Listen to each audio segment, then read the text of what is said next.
pasamos a un tema clave para el futuro: sostenibilidad, liderazgo e inversión responsable.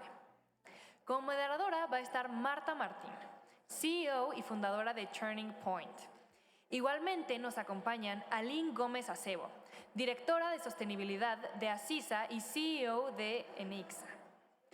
Gema Sacristán, socia líder de sostenibilidad y cambio climático en Deloitte Spanish Latam. Alejandra Vázquez, directora global de sustentabilidad de Grupo Bimbo. Y finalmente, Jordi Cueto Fedelgroso Arocha, gerente de sostenibilidad global en Coca-Cola FEMSA. Este panel muestra cómo la sostenibilidad se convierte en una estrategia de liderazgo. Muchísimas gracias.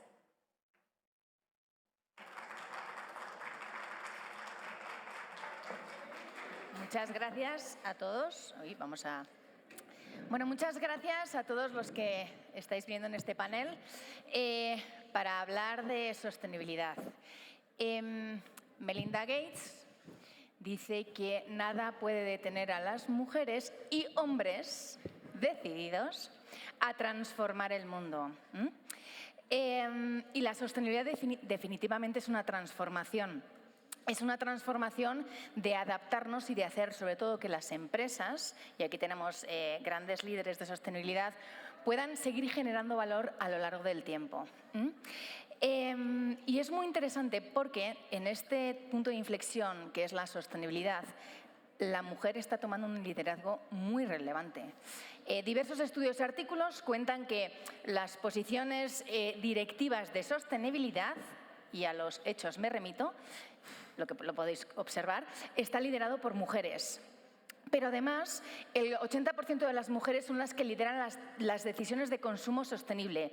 Y luego, cuando nos vamos a la inversión, cuando las mujeres son las que toman el control de la inversión y mueven el capital, normalmente en un 50% incorporan los criterios ESG. Hoy vamos a hablar de sostenibilidad y vamos a hablar del rol de la mujer como líder en sostenibilidad, como líder en consumo sostenible, como líder en una inversión mucho más sostenible y como líder y su impacto en cadenas de valor mucho más sostenibles. Y lo vamos a hacer con 4 grandes líderes de sostenibilidad. Es un panel que además conecta Iberoamérica porque tenemos representantes de España y de México. Y os voy a pasar a presentar a cada uno de ellos porque tenemos muchas cosas que contar y no demasiado tiempo. Tenemos por un lado a Jordi Cueto, que es gerente de sostenibilidad en Coca-Cola FEMSA. Su trabajo ha sido clave para impulsar un modelo inclusivo, sostenible, en el que la cadena de valor, sobre todo con enfoque de liderazgo femenino, tiene un papel relevante en la estrategia de sostenibilidad de Coca-Cola FEMSA. Además, Jordi es el representante que demuestra que para ser inclusivos y para que sí verdaderamente llegamos a la equidad y la igualdad, tenemos que estar representados de igual manera en este tipo de conversaciones. Desde España nos acompaña, casi recién aterrizada, Aline Gómez Acebo Finat. Ella es directora de sostenibilidad del grupo Asisa, en España, del sector salud, y además es CEO de una startup que combina la tecnología también con el mundo del sector de la sanidad y de la salud. Es pionera en el cruce entre salud, tecnología y sostenibilidad y defiende un modelo más humano e inclusivo donde cuidar también es liderar.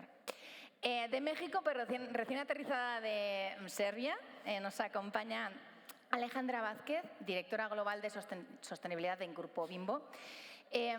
Ale ha liderado la transición hacia un modelo regenerativo en el que se incluye la palabra regenerar, más allá de la sostenibilidad, y en el que tiene un plan de negocios sostenible, más que un plan de sostenibilidad, ¿no?, como nuestro querido Paul Polman. Y, por último, tenemos a Gema Sacristán, que es socia líder de sostenibilidad y cambio climático en Spanish Latam. Ella es una de las voces más influyentes de la inversión de impacto. De hecho, en el ecosistema la llaman la Mesías y le dieron el premio a la leyenda. Si alguien sabe de inversión de impacto, es ella. Entonces, dicho esto, ya vamos a escucharlos, porque lo que queremos es que nos compartan experiencias, nos compartan muchos ejemplos, inspiren. Es súper importante estos paneles para poder inspirar a otros a que migren hacia un modelo más sostenible y muchísimo más inclusivo. Primera pregunta, si hay una industria en la que la sostenibilidad está liderada por mujeres, es la industria de la sostenibilidad corporativa. ¿Por qué? ¿Por qué? Jordi, ¿por qué? Hay tantas directoras de sostenibilidad, ¿por qué hay tantas gerentes de sostenibilidad? ¿Por qué? Bueno, creo que la sostenibilidad de entrada es un tema bastante complejo. Cuando hablamos de sostenibilidad no solo hablamos de impacto ambiental, hablamos de impacto social, hablamos de gobernanza, hablamos de estrategia, hablamos de mucha complejidad que tenemos que reflejar a lo largo de toda la organización y definitivamente no vamos a poder tener ese impacto positivo en el mundo y cambiarlo si no estamos todos involucrados. Creo que hay muchas cosas que desde la diversidad todos podemos aportar, definitivo. Hay temas muy valiosos que las mujeres contribuyen y suman hacia estos temas y que es algo que continuamente nosotros en Coca-Cola FEMSA vemos cómo integrar, cómo impulsar y cómo buscar. Tenemos una meta bastante ambiciosa de impulsar el liderazgo femenino, una representatividad muy pareja en estos temas, que aunque la meta habla de liderazgo, realmente lo que buscamos es cómo eso se traslada a toda la organización. Cuando vemos que hay mujeres en el liderazgo, eso realmente tiene un efecto ola a lo largo de toda la compañía. Y me voy a ir hasta el otro lado del extremo, por ejemplo. Nosotros tenemos programas en algunos de los países donde capacitamos a gente de las comunidades para que tengan certificaciones como montacarguistas, que es un puesto que tal vez se puede sesgar como tradicionalmente masculino, no tiene por qué serlo. Las certificamos, las capacitamos, algunas entrarán a las vacantes que tenemos porque la capacitación realmente es más amplia a veces, y otras tienen una certificación y un desarrollo profesional que ayuda a que se puedan integrar en nuestra industria y en otras industrias a un sector laboral con desarrollo económico y con mayor valor. Entonces, ese tipo de programas, ese tipo de acciones, acompañado de temas de desarrollo, temas de acción, temas de mentoría, temas de talento, ayuda a que la organización se vuelva cada vez más equitativa, que no solo se resuelva por un tema de número de personas, pero de equidad salarial, de desarrollo, capacitación, apoyo, y que realmente abordemos estos problemas tan complejos desde un punto de vista pues diverso e inclusivo que impulse pues un impacto verdadero hacia el futuro. Y más holístico, quizás por la manera de liderar que tenemos las mujeres, cuando le pones en oficios más duros aportan determinados skills que favorecen, pues no sé, un mayor cuidado, una mayor atención. Por ejemplo, y ahí vamos con Aline, si la mujer, si nos vamos al sector de la salud, o sea, al final el rol de la mujer en el sistema de cuidados es muy relevante. O sea, siempre estamos, aunque trabajemos, las mujeres siempre tenemos el cuidado en la cabeza, ¿no? Quizás por eso este tipo de posiciones que son muy transversales y que también se ocupan mucho del cuidar, ese puede ser el por qué la mujer está liderando un poquito el camino de la sostenibilidad desde el punto de vista del liderazgo ejecutivo. O sea, ¿cómo lo ves desde la perspectiva del sector salud? Bueno, a mí me parece genial que haya empezado Jordi, que es el valiente que nos ha unido aquí, se ha unido este grupo y justamente es un rol masculino que me encanta y ojalá haya más, ¿no? Y creo que es genial que hayas podido acompañarnos porque solemos ser demasiadas mujeres en estas mesas. Yo creo que nosotras efectivamente tenemos una predisposición genética a este tipo de desafíos complejos en los que quizá pues, los egos tienen que salir de la sala, tienes que buscar mucho el consenso, hablar muchos idiomas y tener una mirada de largo plazo, ¿no? De decir, esto no lo hago para la cuenta de resultados de este año, sino lo hago porque realmente creo que esto va a dar frutos, ¿no? Y esto lo vemos desde la maternidad, en la que te dicen, qué bien, te has quedado embarazada. Y dices, bueno, qué bien, tu cuerpo se va a deformar, vas a estar 9 meses sin poder tomar café, ni una cerveza, ni no sé qué. Luego te quedarás sin dormir durante muchos años, porque cuando no te dejan o no duermes porque se han ido, y eventualmente te dejan por otra persona y te quedas miserable en casa, ¿no? Exacto. Entonces, pero tú lo haces porque ves algo que es más allá, ¿no? Es una labor que tú sabes que estás creando algo. Yo creo que la sostenibilidad es eso, nosotros no estamos trabajando en el día a día para poder mostrar nuestros logros del minuto, sino que estamos trabajando para conseguir algo que quizá ni siquiera nosotros lo vamos a poder ver, y esa es la predisposición que tenemos la mayoría de nosotras, ¿no? Que estamos aquí en esta sala. Es súper interesante esa reflexión porque justo quieres dejar un legado. Es como cuando crías a tus hijos y cuando ejerces la maternidad, les compartes cosas y experiencias para que desarrollen y cultiven digamos, la cultura, tu visión, creen su propia visión y al final dejen un legado. Y un poco ese es el rol que tiene la dirección de sostenibilidad, asegurar el legado. Ale. Pues primero que nada yo coincido que el tema de la pasión que tenemos por el bienestar de la sociedad, la comunidad, el planeta y demás, la sustentabilidad es un lugar donde las mujeres cabemos perfectamente bien. O sea, tenemos esa energía que nos permite movernos y caminar en este camino tan increíble. Me parece que ese es un tramo fundamental del por qué sabemos muchas trabajando en esto. También creo que tenemos por ahí una deuda de cara al legado, ¿no? Hay muchas mujeres, o vemos muchas mujeres en el tramo de la gestión de la sustentabilidad, pero nos falta estar más representadas en los comités directivos. O sea, nos falta tener realmente ese tramo de liderazgo donde en los comités directivos tengamos una voz presente y tangible de cara a las decisiones de muchas compañías. Sin duda, todos estamos trabajando para obtener mejores oportunidades. Los equipos diversos generan mejores ideas, innovación, un camino más claro y mucho mejor, pero todavía nos queda mucho por hacer. Igual que Jordi, nosotros tenemos metas y trabajamos fuertes de cara al tema del liderazgo femenino. Y a veces cuando platico las metas en algunos países donde tenemos operaciones me dicen así como de ¿por qué estamos hablando de eso, no? Y siempre les explico, no, es que esperen, tienen que voltear a ver todos los demás países donde tenemos que lograr que la mujer sea partícipe de las decisiones en los diferentes niveles de liderazgo. Entonces, me parece que ese es el legado que podemos dejar todas nosotras aquí, es cómo creamos esos caminos donde vemos y demostramos que la diversidad genera un mejor negocio y un mejor país y una mejor sociedad, y a través de eso pues le abramos el camino a las que vienen atrás de nosotros y a las que ahí seguimos en la lucha, ¿no? Gemma. Bueno, yo creo que hay más mujeres en sostenibilidad por varias razones. Muchas ya se han mencionado, ¿no? Pero yo las dividiría como en dos grandes bloques. Uno, de dónde viene la función de sostenibilidad y de líder de sostenibilidad, y otro, nuestras propias capacidades de liderazgo, nuestra forma de liderar. En el primero, no olvidemos que la sostenibilidad es algo, entre comillas, relativamente nuevo, que viene de una evolución de la filantropía, la RSE, hasta llegar a la sostenibilidad. Y tanto en filantropía como en RSE había muchas más mujeres, con lo cual han llegado naturalmente a esos puestos. Pero luego también, al ser algo nuevo, pues no existe tanta gente que a día de hoy esté formado en estos temas. Con lo cual, y yo lo veo, ¿no? Nosotros contratamos a mucha gente joven y la verdad que me encanta, ¿no? Vienen, son licenciados en desarrollo sostenible, en ingeniería ambiental, etcétera, cosas que cuando yo estudiaba ni tan siquiera existían, ¿no? Estudiabas Derecho o estudiabas Economía o Dirección de Empresas, ¿no? Pero a día de hoy la gente joven ya está formada en sostenibilidad, pero cuando una empresa necesita un puesto de liderazgo en sostenibilidad, pues ¿de dónde viene normalmente ese liderazgo? Pues viene también de temas de recursos humanos, de funciones relacionadas con la comunicación, el marketing o incluso de los asuntos públicos. Y ahí también hay muchas mujeres. Con lo cual yo diría que el primer gran tema es por qué en esa evolución de la sostenibilidad, pues las mujeres vienen de otras áreas en donde ya tenían una representación importante. Eso por un lado. Y por otro lado,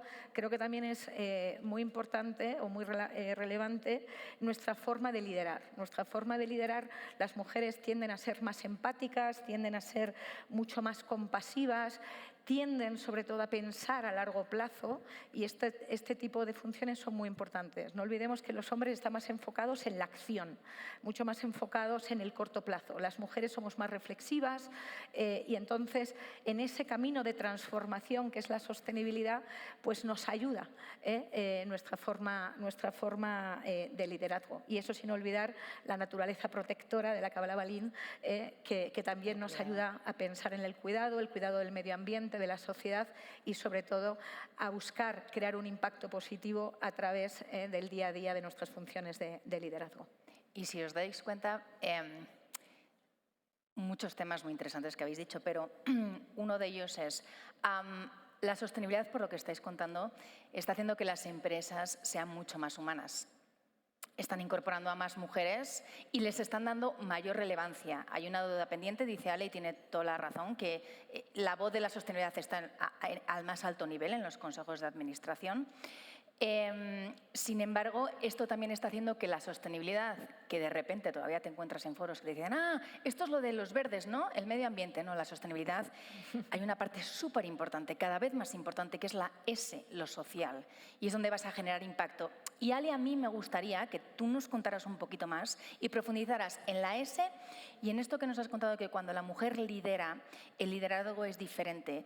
¿Qué diferencia marca, qué marca la mujer cuando adquiere un rol como directora de la sostenibilidad? ¿Qué es lo que puede hacer para que esta empresa sea mucho más humana, mucho más resiliente, mucho más transversal, mucho más sostenible? Bueno, un poquito de antecedentes. En Grupo Bimbo, la verdad es que siempre hemos sido una empresa muy ligada al tema humano y a la persona. Desde la filosofía de la compañía es que seamos una empresa sustentable, altamente productiva y plenamente humana. O sea, la persona está en el centro de todo lo que hacemos. Lo que sí sucedió y ha sucedido a lo largo de los años es que estamos entendiendo la sostenibilidad desde una cancha diferente. Es decir, en vez de que sean los verdes o ahí le encargo a la de sustentabilidad que resuelva esto, lo que estamos buscando como equipo es entender que la sustentabilidad somos todos los que participamos en la compañía. Cada uno dentro de la compañía toma decisiones de cara a la sustentabilidad, desde cómo le compramos a ciertos proveedores o cómo desarrollamos la proveeduría desde una perspectiva de regeneración hasta cómo nos relacionamos con las tienditas en el día a día. En ese entendido, me parece que eso es algo fundamental y hemos ligado el propósito de negocio del Grupo Bimbo, que es alimentar un mundo mejor, a nuestra estrategia de sustentabilidad. Entonces ahí hablamos de nutrición, hablamos de nuestro desempeño en las comunidades a lo largo de la cadena de valor y evidentemente el tramo famoso verde de naturaleza, ¿no? O sea, reducción de emisiones y demás. Pero entendemos cómo todos somos parte de la sustentabilidad. Entonces, cuando tenemos un reto y enfrentamos o hacemos algo desde el diseño, una nueva operación, tenemos una nueva negociación, buscamos tener un nuevo vehículo, estamos tratando de meter ese chip en todos los equipos de tal forma que el diseño sea sustentable desde el día 1, ¿no? Y no tengamos que llegar y corregir. Entonces, me parece que esa visión diversa y con mayor entendimiento de que la sustentabilidad no es de un departamento, sino de la compañía en general, es algo que nos ha permitido movernos de mejor manera y evidentemente los proyectos caminan con diferente velocidad y mucho más rápido, ¿no? Y ahí juega todas las habilidades que ha mencionado Gemma, ¿no? O sea, ser muy transversal, comunicarnos mucho, la empatía y la visión a largo plazo. Si es una carrera de fondo. Y los resultados no son inmediatos y eso es algo que todas las organizaciones lo tienen que tener súper presente y creo que el liderazgo de las mujeres, que normalmente todo es una carrera de fondo, ayuda bastante para apaciguar la impaciencia, ¿no? Aline, desde el sector de la salud, mezclando la parte de tecnología, háblanos un poquito de cómo un liderazgo femenino puede empujar a que avance más un modelo sostenible, ¿no? En el sector salud, sobre todo porque el sistema de cuidados es un temazo, tanto en Latinoamérica como en Europa. Entonces, cuéntanos. Bueno, el sistema de salud está roto en prácticamente todos los países del mundo, es una realidad. Incluso el NHS, que es el sistema de salud inglés, a día de hoy está por los suelos, no es lo que era y es un peligro, ¿no? Porque realmente esto no va mejor. Y esto el COVID solo lo hizo presente, lo hizo visible, hasta entonces no nos habíamos dado cuenta. Pero en el caso concreto de la mujer y la salud, que es un debate que todos acabamos siempre pensando en lo mismo, pero la realidad es que incluso los propios medicamentos que están destinados para mujeres no se testeaban en mujeres, se testeaban en hombres, que es curioso, ¿no? Pero la realidad es que nosotras tenemos más variedad hormonal, estamos más acostumbrados a probarlos en hombres, entonces realmente dices, pero ¿cómo este medicamento que nunca lo va a tomar un hombre no se testea en una mujer? Y esto viene dado pues, de un tema cultural que por supuesto ha ido cambiando y ha ido corrigiéndose. De todas maneras, el que no hubiera representación femenina en un sector como el sector salud, ¿qué conlleva? Pues cosas muy sencillas como, por ejemplo, los ciclos que pasa una mujer a lo largo de su vida, ahora del que más se habla, y de hecho aquí tenemos representación, es el tema de la menopausia. Ni siquiera se trataba, la menopausia comenzó a tratarse inicialmente hace 100 años más o menos y solo hace 50 de manera regular. Si os fijáis, hace 50 años había solo un 16% de ginecólogas mujeres. Ahora hay solo un 17% de ginecólogos hombres. Entonces, esta variación pues, probablemente tenga una explicación en que ha habido cada vez más personas del mismo género pues abordando estos problemas que también los sufren o los han sufrido sus madres y que saben que los van a sufrir, ¿no? Entonces, realmente la representación no es tanto solo por un tema de quedar bien en la foto, sino porque realmente al tener a todo el mundo en la mesa pensando sobre un problema tan importante como es tu salud, es fundamental. Incluso un ejemplo que ni siquiera es de enfermedad o de un ciclo, sino el tema físico, ¿no? Hasta ahora, hasta hace relativamente poco, la extrema delgadez era lo que se llevaba en las mujeres, ¿no? Todas queríamos ser hiperdelgadas, ¿no? Las Barbies, ¿no? Que era nuestra referente. Hace relativamente poco se han dado cuenta de lo importante que es el músculo, la masa muscular en la mujer. Entonces hemos pasado a tener, yo que siempre tenía un problema de sobremuscular y estaba muy avergonzada con como veréis, voy con chaqueta, pues ya no me cuesta tanto enseñar mis brazos y la gente incluso se me acerca y me dice, qué suerte tener tus brazos, ¿no? Mujeres que a lo mejor antes me mirarían como, ¿esta qué le pasa, no? Tampoco soy tan fuerte con los músculos, pero que era una cosa que yo dejaba de hacer muchas cosas que musculaban porque estéticamente no estaba bien visto. Cuando, sin embargo, yo que ahora me estoy acercando a esto que se llama perimenopausia, es algo maravilloso, o sea, que estoy encantada de haber tenido esta predisposición genética. Por tanto, la representación general de la población es fundamental, jóvenes, adultos, hombres, mujeres, diferentes etnias, diferentes razas, porque la realidad es que ni nos afectan de la misma manera las enfermedades, ni nos afectan de la misma manera los medicamentos, ni las formas de tratarlos.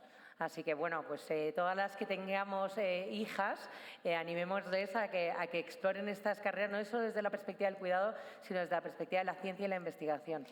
100% y la creación de empresas que puedan abordar estos temas. Es muy curioso porque, sobre todo desde la pandemia se ha empezado a hablar de salud mental, menopausia, y también hay más mujeres en el sector salud. Y otra vez estamos humanizando cosas que nos ha pasado toda la vida, ¿no? Aquí tenemos emprendedoras sin reglas que crearon una empresa porque sufrieron en sus propias carnes los estragos de la menopausia trabajando y se les iba la vida, o sea, no te conviertes en persona horrible, no sabes por qué y no puedes con todo. Bueno, pues esto además, una empresa que es rentable y que ayuda a otras empresas a que sus mujeres puedan ser mucho más productivas y estén más contentas. Maravilloso. Otra también de salud mental, cuéntame, y también la que lo fundó es una mujer. Liderazgo femenino en el sector salud, indispensable. También masculino, pero el tema es que hasta hace no tanto tiempo no había representación. Y la verdad es que las mujeres sí sufrimos muchos más temas de salud por las hormonas desde que tenemos 13 años hasta el final de nuestros días. Y ahí, para hacer un pequeño inciso, simplemente me acabo de acordar, hace 2 años en South Summit, que es un evento global de startups, me tocó una charla con la que acuñó el término Femtech. No sé si habéis oído hablar del término, me imagino que sí. Que es bastante, no es la persona más simpática del universo, la verdad, pero bueno, es una tipa que es muy crack. Y le dije yo, oye, pero ¿y esto de Femtech qué pasa con los hombres? ¿Cómo llamaríamos a la tecnología? Y dice, no, se llama tech, porque la realidad es que el problema es que la tecnología siempre se enfoca desde la perspectiva masculina y por eso hemos tenido que acuñar el término Femtech, pero realmente ya viene, o sea, es decir, lo de los hombres ya viene dado, porque era también mi pregunta, ¿no? Pero bueno, está muy bien, nos enfocamos en mujeres, pero ¿qué pasa con los hombres? Mira, Aline, cuenta tu historia del baño, por favor. Pues es que la dejamos para luego. En el panel que hicimos en España, igual como de hecho trajimos a Aline aquí para replicarlo, bajaba del aeropuerto y se encontró con los baños de mujeres versus los de hombre, cuéntalo, porque también es un tema. Bueno, este es un tema que no sé si os habéis fijado cuando vais a cualquier cuarto de baño en un restaurante, en un aeropuerto, que siempre hay muchísimas más personas en la zona del cuarto de baño de mujeres, ¿no? Que en el de hombres, que bueno, uno pensaría que es porque son más rápidos, que también es cierto, pero la realidad es que el diseño viene de un problema de diseño, un poco lo que comentabas tú desde el grupo Bimbo, pero esta es desde la perspectiva social. El diseño generalmente está hecho, de hecho, hasta hace relativamente poco, creo que eran 70 y tantos % de los arquitectos en Estados Unidos eran hombres, y entonces viene desde un diseño desde la perspectiva masculina, pues yo voy, hago pipí, ¿no? Y me voy.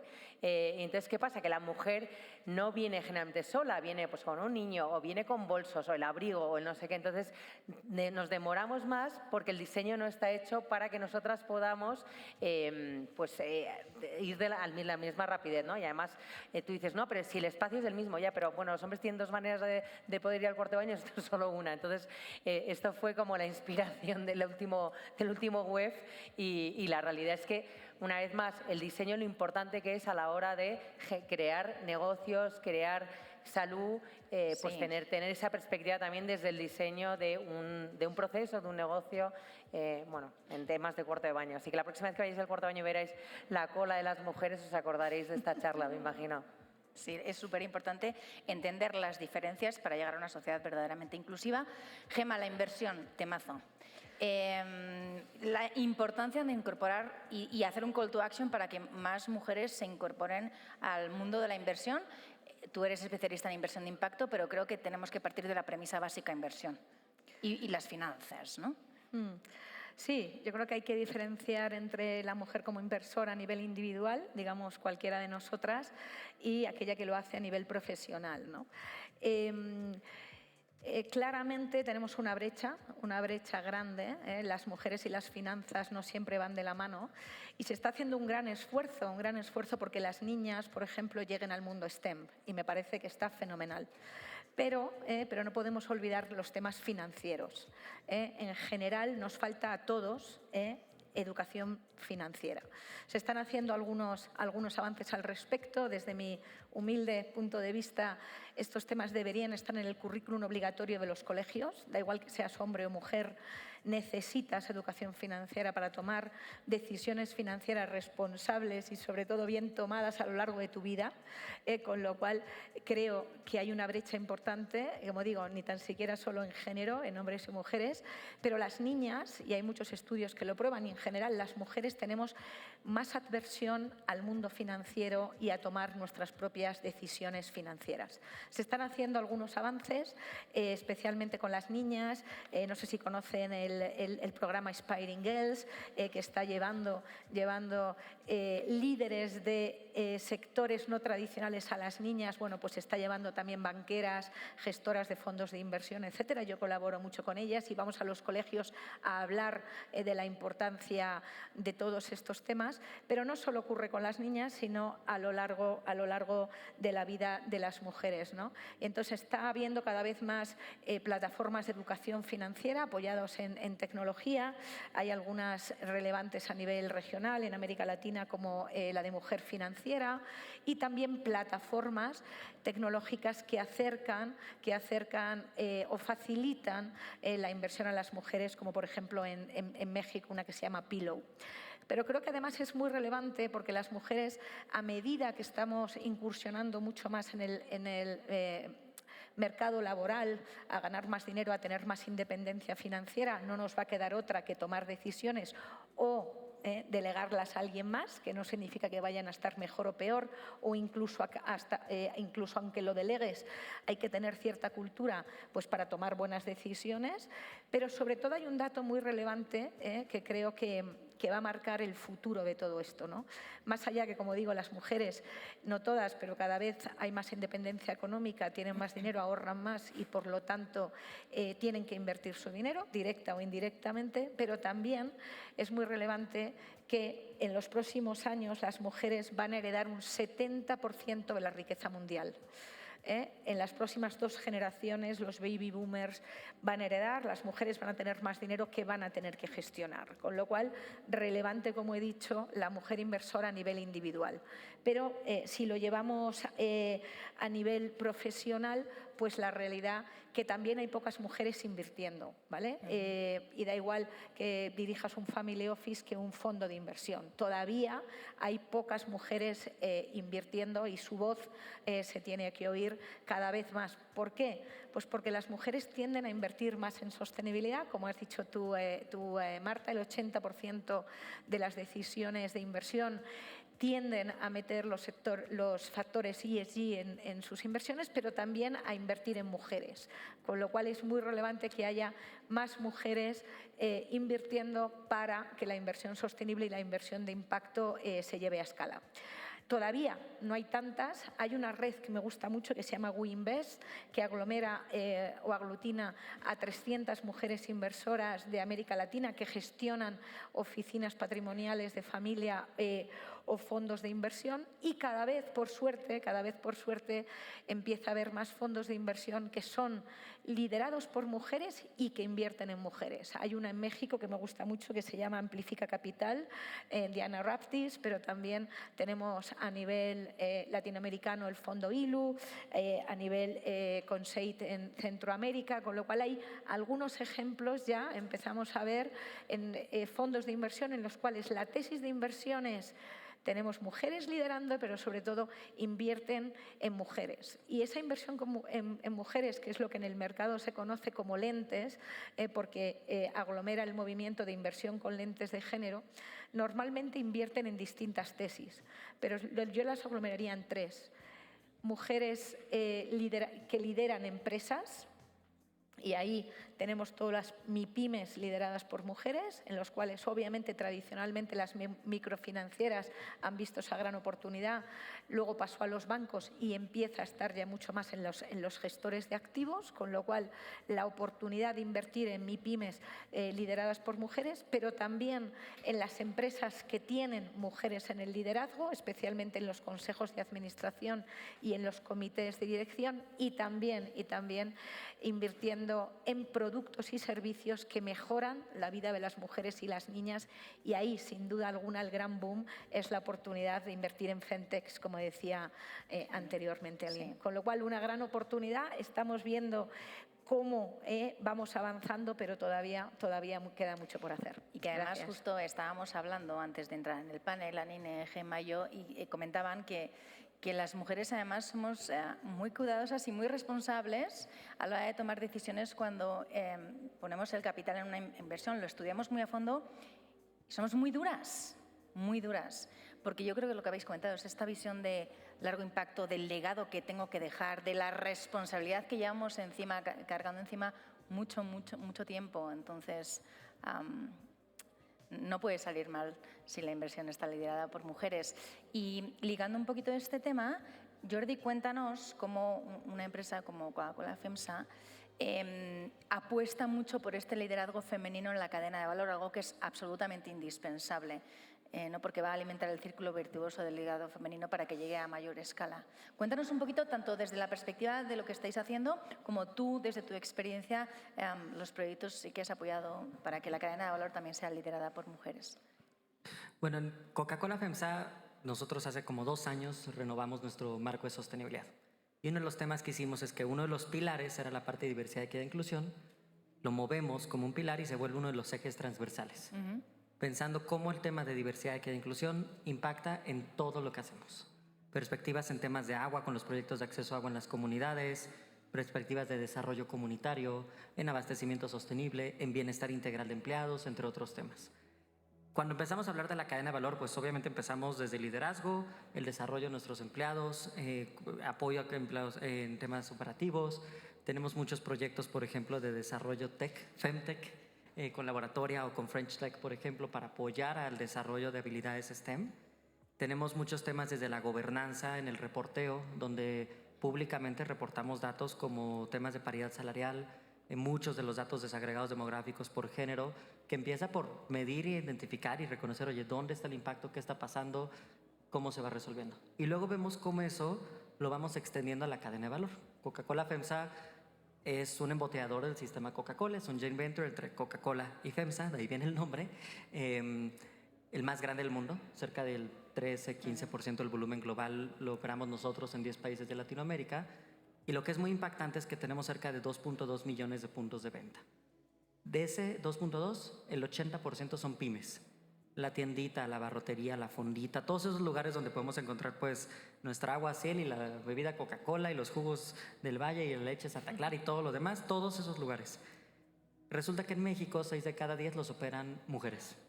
Quiero decir operan porque a veces por temas históricos que no deberían de ser así, no necesariamente son legalmente los dueños, pero quienes lo operan, quienes mandan y quienes gestionan todo el negocio son mujeres. Entonces, 6 de cada 10 de nuestros clientes, porque la gran mayoría de nuestras ventas son a los lugares donde luego el consumidor compra la Coca-Cola, son mujeres. Y ahí tenemos que trabajar en muchos temas. Retomo lo que dijo Gemma, de digitalización, de finanzas. Tenemos muchos programas de empoderamiento, de desarrollo en todos los países donde estamos.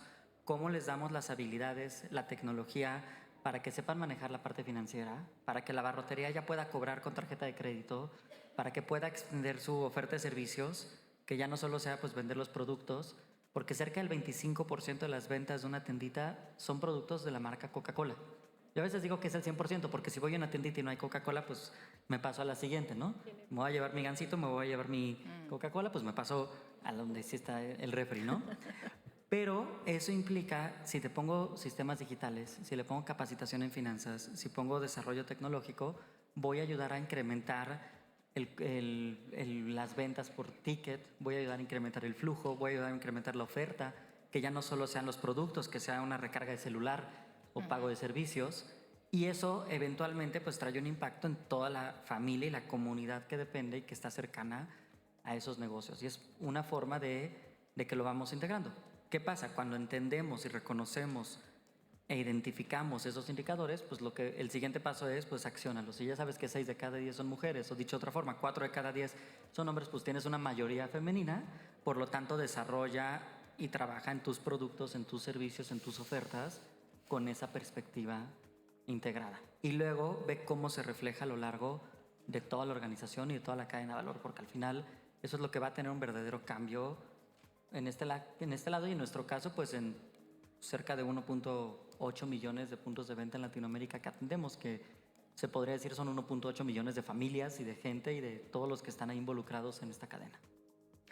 Pues estáis viendo ciertamente el impacto que tiene el rol de la mujer y la mujer cuando interviene en la sostenibilidad, que la sostenibilidad en una empresa es todo y en la sociedad también es todo. Y la sostenibilidad está siendo muy cuestionada o politizada. Entonces, a mí me gustaría aprovechar este espacio para preguntaros si creéis que, bueno, este famoso de la sostenibilidad es una moda, la sostenibilidad llegó para quedarse, pero ¿realmente es sostenible seguir hablando de sostenibilidad? ¿Hay que seguir empujando? ¿Es empujar o realmente es lo que debe de pasar o hacia dónde tenemos que ir? Es para los 4, entonces, venga, el primer valiente. Pues, a ver, seré yo. A mí me parece que es algo de permanencia en el futuro. El nombre lo dice y lo es. O sea, cuando nosotros platicamos, por ejemplo, en la estrategia que pusimos un concepto que le llamamos agricultura regenerativa y que hay varios trabajando en ello, el principal, a veces cuando me preguntaban, claro, lo pusieron por sus metas de reducción de carbono, ¿no? Y mi principal tema cuando lo platicamos es no, o sea, en realidad lo que queremos es tener trigo en el presente y en el futuro. Entonces, para poder lograr eso necesitamos trabajar con las comunidades relacionadas al tema del trigo, necesitamos trabajar sin duda en el tema de salud del suelo y las características del suelo, que como beneficio colateral va a tener reducción en la huella de carbón y otro tipo de escenarios. Sin duda es algo de continuidad y de permanencia. Y un poco un dato interesante es, la verdad es que quien lidera dentro de la estrategia los tramos más complicados a veces creo de ella, el tramo de nutrición es una mujer, es la doctora Villalobos, una mujer liderando con todo su equipo de mujeres en el tema de nutrición. En el tramo de agricultura regenerativa, quien tiene ese feeling de para dónde vamos, cómo nos movemos en las comunidades y qué hacemos para enganchar a más agricultores también es una mujer, obviamente con equipos diversos y en compañía de las demás áreas y los demás equipos. Entonces me parece que el tema de sustentabilidad, se llame como se llame, ESG, sustentabilidad, o cómo hemos evolucionado a lo largo del tiempo, es un tema de cómo nos relacionamos en la sociedad donde vivimos, no somos entes independientes ni aislados, cómo nos relacionamos y cómo aseguramos que esa relación genere no solo menos impacto, sino más bien una relación positiva con el medio ambiente y las comunidades. Entonces, le podemos llamar como vaya a evolucionar, pero es algo que todos tenemos que seguir haciendo si queremos estar mañana, ¿no? 100%. Total. Yo, mira, ahí porque en efecto, cuando has preguntado, digo, es que la sostenibilidad no se va, o sea, no se va a ir, ya ha llegado fuerte, se va a quedar por mucho que la cuestionen, pero muchas veces nos preguntan, no, es que la sostenibilidad, las empresas, los gobiernos, como que todo el mundo lo tira para afuera, ¿no? Pero la realidad es que la tenemos que tomar nosotros dentro, ¿no? Y yo, como te gustan mucho las anécdotas, tengo un par de anécdotas que contaros.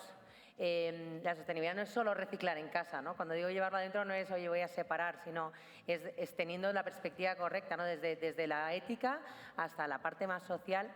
Y como anécdota dos, una, yo estoy aquí, bueno, por suerte y muy agradecida a Marta y Michelle Ferrari me invitaron a participar.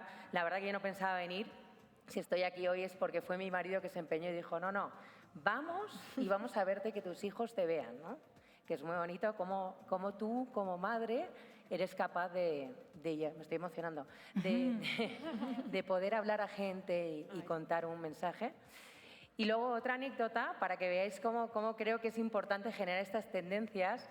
Hace 5 años nosotros nos mudamos a Portugal y, bueno, mis hijos ni idea de portugués, ¿no? Que están aquí los dos. Y al pequeño a mí me preocupaba, tenía 5 años y entonces le voy a recoger un día al colegio y le digo, bueno, Claudio, ¿has hecho algún amigo? Y me dice, sí. Y digo, ay, ¿dónde es? Y me dice, es ¿de dónde son los mexicanos? Y digo, de México. De ahí es. Ay, digo, mira, qué curioso, en Portugal, mexicano.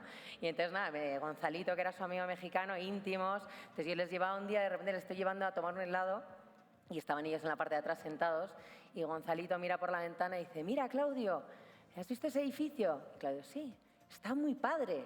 Y dice Claudio, y muy madre. Para que veáis que aquí la tendencia viene fuerte y no es solo cosa de nosotras. O sea, es tener personas al lado que confían en ti, te apoyan. Y de hecho yo, todas las oportunidades laborales que he tenido en mi carrera han sido gracias a hombres. Así que encantada de tener aquí algunos y que ojalá se sumen y que haya más hombres en los próximos Women Economic Forum. 100%, es que esto va desde las diferencias de cada uno construir hacia un mundo sostenible y un poco mejor.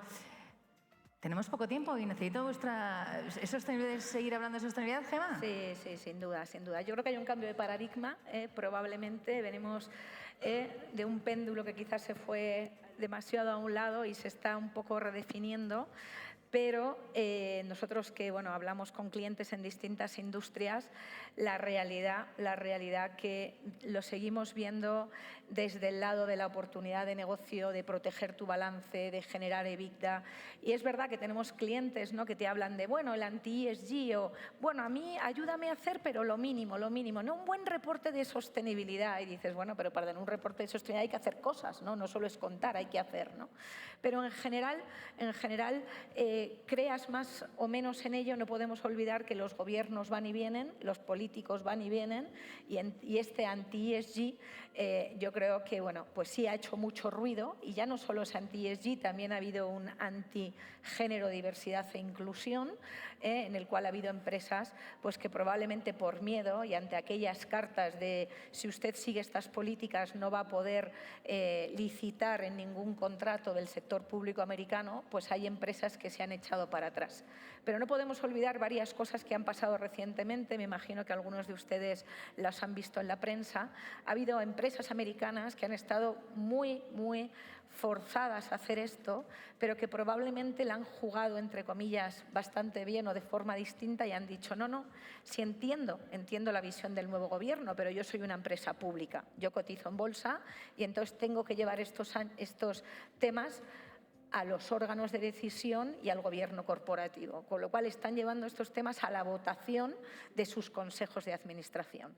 Y creo que es muy relevante lo que pasó hace recientemente poco en Apple, en el cual votaron y el 80% de los inversionistas dijeron no a quitar las políticas de género, diversidad e inclusión, o Goldman Sachs, que le pasó lo mismo con los temas de inversión sostenible e inversión de impacto. Con lo cual, sí que es verdad que hay un anti-ESG un poco capitaneado por ciertas esferas. Las empresas están también tomando sus propias decisiones, en muchos casos valientes, porque hay que ser valiente, sobre todo si eres una empresa que tiene muchos contratos o mucho negocio con el sector público, pero tenemos algunos ejemplos de empresas, digamos, sobre todo en Estados Unidos, o filiales de empresas americanas que no están siguiendo esa tendencia.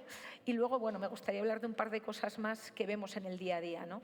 Cuando los clientes nos hablan de este anti-ESG, yo siempre digo, más allá de que estés convencido o no, como digo, la sostenibilidad es transformación, y si lo has metido, como decíais aquí, en vuestro ADN, en vuestra forma de trabajar, en vuestra estrategia es muy difícil sacarlo, pero sobre todo hay que verlo desde el lado operativo y desde el lado de mitigación de riesgos si no ves tan clara la palanca de generación de valor, que para mí es la más importante. Desde el lado operativo, como decía recientemente, tienes un tema de abastecimiento, un tema de cómo haces que la empresa siga funcionando a largo plazo cuando tienes retos de abastecimiento, retos de agua, retos de energía, etc.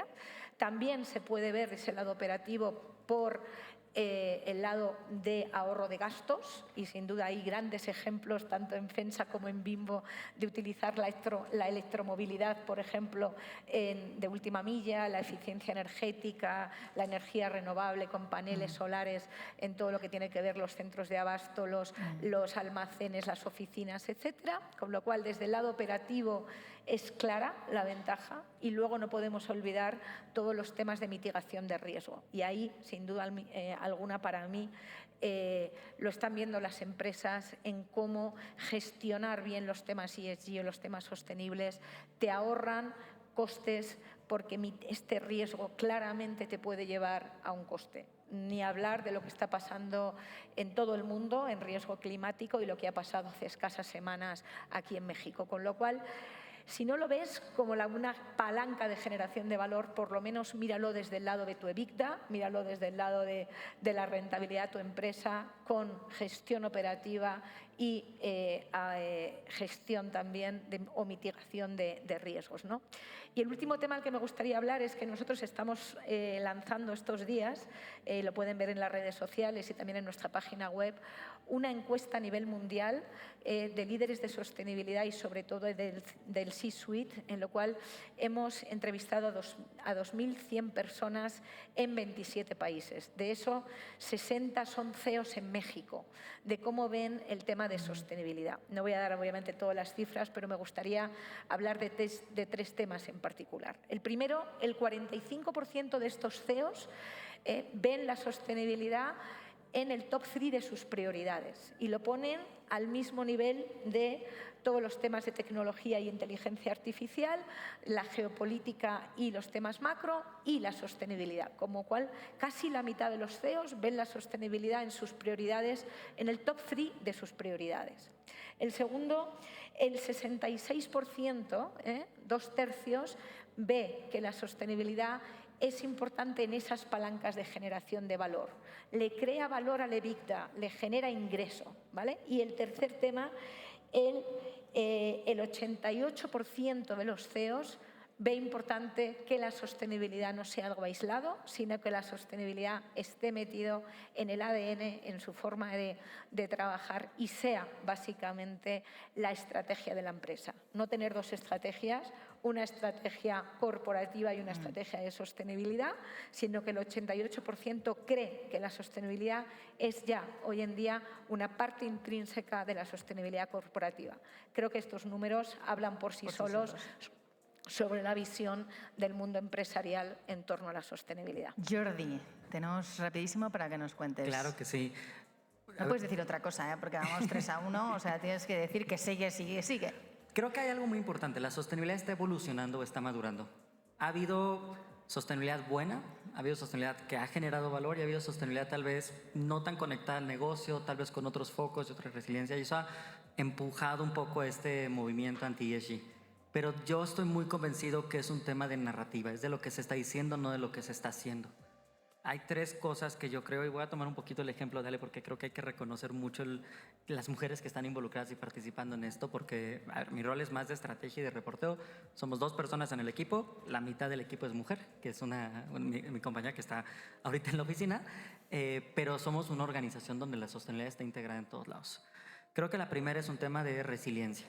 Sostenibilidad y resiliencia. Lo vemos cuando tenemos inundaciones, cuando tenemos efectos climáticos, que a nosotros se nos inundó una planta en Brasil, el agua llegó hasta arriba del camión de Coca-Cola. Estamos hablando ya de temas reales que pasan, ¿no? Aquí en Guerrero con los huracanes que ha habido como Otis y John. Trabajar en sostenibilidad implica trabajar en resiliencia y en preparar y trabajar en estos temas. Nuestra líder de desarrollo comunitario, por ejemplo, se encarga de todo el tiempo estar cerca de las comunidades y ver qué trabajos y qué proyectos podemos hacer. Hay un segundo punto, la sostenibilidad es caso de negocio. Por dar un ejemplo, hay una mujer que se llama Beatriz que lleva toda la parte de innovación de empaque. Cada gramo que le puede bajar al empaque nos puede implicar millones de botellas y de plástico que ya no se pone en el mercado. Más temas de eficiencia, lo mencionaba ahorita Gema, temas de eficiencia hídrica, energética, residuos, son muchos temas que hacen caso a negocio. Si no lo hablo, lo digo diferente, de todas maneras el caso a negocio está ahí. ¿Quién no quiere ser más eficiente, ahorrarse dinero y generar mejores márgenes? Hace sentido. Y creo que hay una tercera parte que viene con el desarrollo de la regulación. Ya no hay de otra. En México ya están las nuevas NIS y las NIFs para las empresas que cotizamos en bolsa. Tenemos que integrar la parte de riesgos y de finanzas de estos temas al negocio. Nuestra directora de Contraloría, que está por acá también acompañándonos, por ejemplo, nos está ayudando a ver toda la parte de la conexión financiera y la conexión a riesgos. Y sí o sí tenemos que hacerlo. En Europa con CSRD y vienen otras regulaciones. ¿Cómo lo vamos conectando? Y creo que el extra o el pilón, dije 3, pero hay un cuarto que es muy importante. La sostenibilidad es un imán de talento. Cuando estamos en una empresa que sabes que está comprometida y que ya lo hace, regresar el 100% del agua que extrae para los productos a la naturaleza, en utilizar resina reciclada, en promover los temas de género en toda la cadena de valor, entre muchas otras cosas que hacemos, pues a mí me dan ganas de trabajar en una empresa como Coca-Cola, FEMSA y ver lo que están haciendo. Y sé que a mucha gente le motiva, se vuelve no solo un tema de atracción, se vuelve un tema de retención. Y cuando la empresa y toda la organización, desde el consejo hasta todos los niveles de los colaboradores están comprometidos con esto, se refleja en el día a día, en el impacto que tienes, en las oportunidades de talento, en las oportunidades de desarrollo, en muchas acciones y proyectos que ayudan a que realmente la sostenibilidad se integre en toda la organización y que la sostenibilidad se vuelva pues uno de los motores para que la compañía esté lista hoy y se ponga lista para crear y para prepararse para el futuro, que sí da algo de miedo, sí es algo incierto. Creo que la clave, como lo han mencionado mucho, es el tema del enfoque a largo plazo, y la ventaja de la sostenibilidad es que te trae ese enfoque y te ayuda a salirte de qué voy a hacer mañana, sino oye, cómo quiero que esta empresa exista y sobreviva 5, 10, 15, 50 años. Y digo, en nuestro caso, gracias a la historia de Coca-Cola y de FEMSA, pues otros 130 o más. Yo quiero un comentario de cara a y ya sé que estamos No pasa sin nada. tiempo, Nos dejan, esto es muy importante lo que estamos diciendo aquí, que estamos transformando el mundo. Así que Porque Aline lo dijo perfecto y no quiero como que se vaya. Todos los que estamos aquí estamos gracias a un jefe que creyó en nosotros y nos permitió desarrollarnos, y lo dijiste súper bien. A mí me parece que hoy nos toca a todos nosotros aquí también crear esos caminos para que más mujeres o hombres, es decir, crear ambientes diversos que generen innovación y ambientes sostenibles y sustentables, ¿no? Entonces, nos toca a todos crear ese mismo camino que a nosotras o nosotros en algún momento nos permitieron tomar. Entonces, me parece fundamental ese tema, ¿no? pues, señoras y señores, la revolución de la sostenibilidad ha comenzado. Es una revolución liderada por mujeres, pero que necesitan de también los hombres. Es una revolución inclusiva, es una revolución del legado, en el que el legado está en el centro y en el que, sobre todo, súper importante, las personas están en el centro, y necesitamos líderes como ellos que sigan inspirando. Gracias al WEF por abrir este espacio de divulgación en sostenibilidad. Y os invito a seguir inspirando y seguir liderando este camino a todas y a todos. Gracias a todos.